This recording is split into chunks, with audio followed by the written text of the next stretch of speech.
చాలు. ఇది చూడండి, నేనైతే ఇంత కట్ చేసుకున్నాను ఎందుకంటే I am only the one. ఇంత సరిపోతుంది.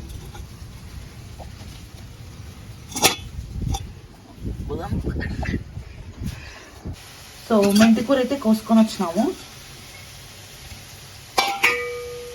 దీన్ని ఏమంటారు, కట్ చేయకూడదు, ఇట్లా తరగకూడదు, జస్ట్ చేతులతో ఇలా చింపుకోవాలన్నమాట. అప్పుడు దీని టేస్ట్ ఎన్హాన్స్ అవుతుంది.